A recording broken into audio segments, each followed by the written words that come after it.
चीन में कोरोना की चौथी लहर ने दस्तक दे दी है। भारत द्वारा शुरू की गई इंटरनेशनल फ्लाइट सेवाएं स्टार्ट होने से पहले ही बंद हो सकती हैं। चीन ने देश के सबसे बड़े शहर शंघाई में लॉकडाउन लगा दिया है। सोमवार को कोरोना के 3,500 नए मामले और मंगलवार को 4,470 नए कोरोना केस को ध्यान में रखते हुए लॉकडाउन लगाया गया, जिससे समय रहते हालात पर काबू पाया जा सके। स्वास्थ्य विभाग के अधिकारियों ने नोटिफिकेशन जारी कर इंस्ट्रक्शंस दिए हैं कि लोग अपने घरों से बाहर हॉल या खुले क्षेत्र में ना जाएं। खाने पीने की चीजें ऑनलाइन ऑर्डर करें। लॉकडाउन के दौरान लोगों को कोविड टेस्ट और वैक्सीन लगवाने के लिए बाहर जाने की छूट रहेगी। जनजीवन प्रभावित ना हो, इसके लिए सरकार ने स्थानीय लोगों को टैक्स में छूट, रेंट ना बढ़ाने, छोटे व्यवसायियों को किराए में कमी, इंडस्ट्रीज के लिए लोन की घोषणा की है। अर्थव्यवस्था को ध्यान में रखते हुए सरकार ने चीन के फाइनेंशियल इंस्टीट्यूशंस और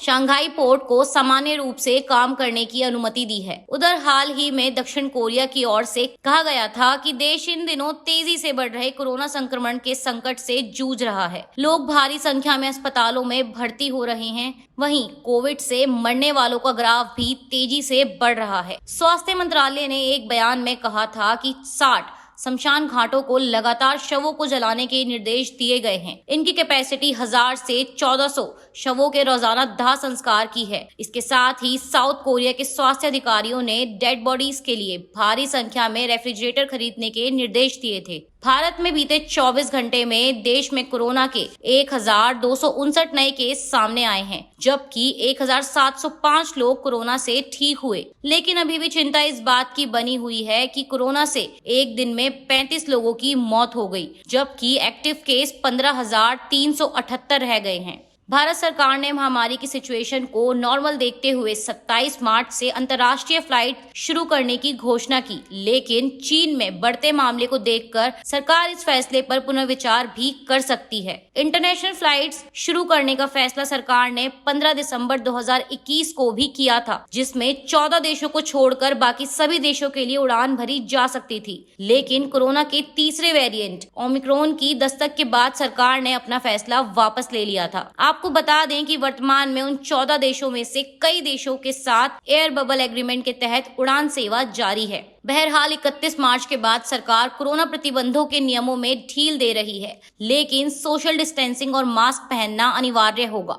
देखना यह होगा विदेशों में तेजी से बढ़ रहे कोरोना मामलों को देखते हुए सरकार कोरोना नियमों में फेरबदल करती है या अपने फैसलों पर ही रहती है। ऐसे ही और वीडियोस देखने के लिए सब्सक्राइब करें विजन को।